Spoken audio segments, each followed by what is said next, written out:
Hoje aqui no programa nós vamos conversar sobre Mpox e a doutora Keila Freitas é médica infectologista, está aqui para tirar nossas dúvidas. Doutora, seja muito bem-vinda. Olá a todos, obrigada pelo convite. Doutora, inicialmente vamos falar o que é Mpox. Mpox é uma doença infecciosa transmissível e é causada por um vírus antigamente chamado varíola dos macacos, que não é apenas dos macacos e não precisa dos macacos para transmiti-la. Por isso que nós hoje a chamamos de Mpox. Apesar de ser uma varíola, não é aquela varíola dos humanos que foi erradicada já nos anos 80. Essa Mpox voltou a circular e estava circulando aqui no Brasil em 2022, quando teve um alerta máximo, depois diminuíram o número de casos aqui no Brasil, e agora voltou-se a ter em agosto um alerta da OMS para uma nova variante da Mpox em circulação lá em países da África Central. Mas esta variante, que é o tipo 1B, não está circulando no Brasil. Não tem registros de sua circulação no Brasil. Todos os casos que nós temos até hoje são da variante 1A. Doutora, é considerada uma doença grave? Pode ser fatal? Para a grande maioria das pessoas, não trata-se de uma doença fatal. Porém, pode haver diferentes graus de gravidade, e especialmente com relação às lesões que podem se espalhar pelo corpo também de diferentes formas, em diferentes graus de intensidade, e causar quadros principalmente de dor intensa, que costuma ser a principal complicação destes quadros, mas também pode ter quadro de infecção bacteriana secundária dessas lesões. O problema é que em pessoas com a imunidade mais baixa, como no caso de crianças pequenas ou pessoas adultos ou idosos com imunidade baixa, seja por doenças de imunidade baixa ou por doenças que necessitem de tratamento que diminuam a imunidade, essas pessoas sim têm um risco de evoluir com quadros mais graves desta doença. Doutora, os sintomas já são as lesões na pele? Como é feito o diagnóstico? O quadro mais típico dos sintomas são as lesões, mas não são elas que aparecem no primeiro momento, e pode haver variado número de lesões. Então, muitas vezes, a localização e a quantidade de lesões até dificulta o pensar no diagnóstico em si. Por ser um quadro viral, os sintomas iniciais eles são muito inespecíficos, como febre, cansaço, mal-estar, dor muscular, enjoo. E aí as lesões, elas sim são mais típicas, que são bolinhas, chamadas de vesículas, que pode ter ali um elevado da pele, um pouquinho vermelho, e essas bolinhas podem ter conteúdo branco ou mesmo amarelado, que depois elas estouram, fica ali uma úlcerazinha que depois seca e cicatriza. E essas lesões são os lugares que doem, são os lugares que estão com essas lesões, e essa dor ela pode ser, inclusive, desproporcional à quantidade de lesões. Isso nós vemos muito em situações, por exemplo, de lesões genitais ou mesmo anais, que casos onde a dificuldade maior do tratamento era na condução da dor. No entanto, não necessariamente pode ter poucas lesões. Pode haver quadros com lesões mais espalhadas pelo corpo, inclusive com lesões em rosto, palmas das mãos, plantas dos pés.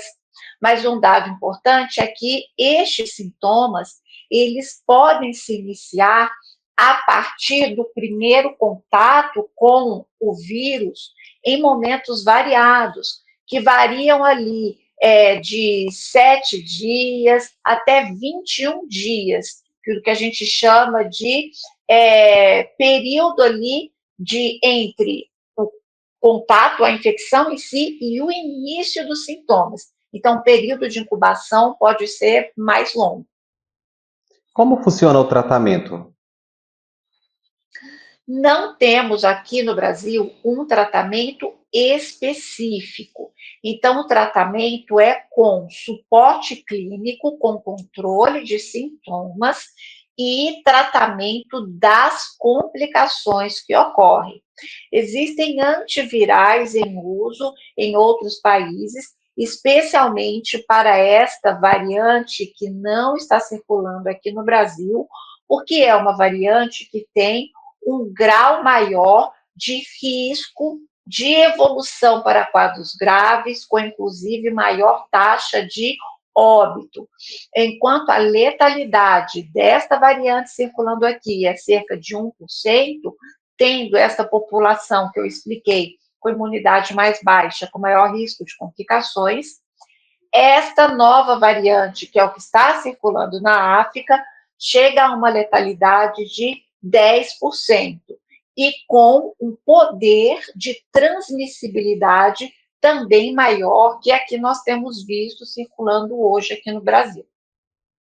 Falando na questão da transmissão, é possível a prevenção? Quais são os cuidados que nós podemos tomar? A transmissão, ela se dá principalmente pelo contato direto, pele a pele, mas pode também ocorrer por contato próximo, por gotículas respiratórias, que é aquele contato a menos de 1,5 metro da pessoa, conversando ali com ela.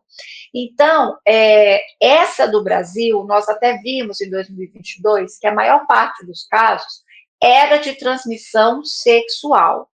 Mas esta variante, que ainda não está circulando aqui, ela principalmente tem se mostrado outras formas mais eficazes de transmissão, inclusive através de fomites, que são objetos ou vias indiretas, ou seja, sem ser o contato direto, pessoa infectada com pessoa saudável, através de lençóis, por exemplo, contaminados, com a secreção dessas vesículas rica em vírus ativo ali, contaminante. Então, as formas de prevenção têm a ver com as formas de transmissão. Existe, por exemplo, a vacina, que existe aqui no Brasil, que é bastante eficaz, mas não está disponível para todo mundo. Mas quem conseguir se vacinar, que ela está presente no Sistema Único de Saúde, deve se vacinar sem medo da vacina em si, pois é segura e com uma proteção muito boa. E fora a questão vacinal, nós temos os cuidados mesmo de higiene, de controle e de isolamento de pessoas doentes. Nós sabemos que as lesões, mesmo quando secam, ainda possuem vírus. Então, a lesão, para não ter mais o vírus, é aquela lesão que está completamente cicatrizada, que é o que nós chamamos de reepitelizada. Até lá, deve-se evitar ter contato direto com essas lesões. Então, se for cuidar da pessoa doente, ou se tem contato em casa, né, um contato próximo, para ter contato direto com as lesões, tem que se usar luvas. Para contato indireto também, e a pessoa que está naquele período máximo de transmissão, com febre, com aquelas lesões bem ativas, se for ter contato próximo à pessoa, a menos de 1,5 metro de distância, utilizar máscara para evitar esse contato com o vírus pela via respiratória. Perfeito. Doutora, muito obrigado pelas informações. Volte outras vezes para tirar nossas dúvidas. Com certeza, é só chamar que eu estarei aqui.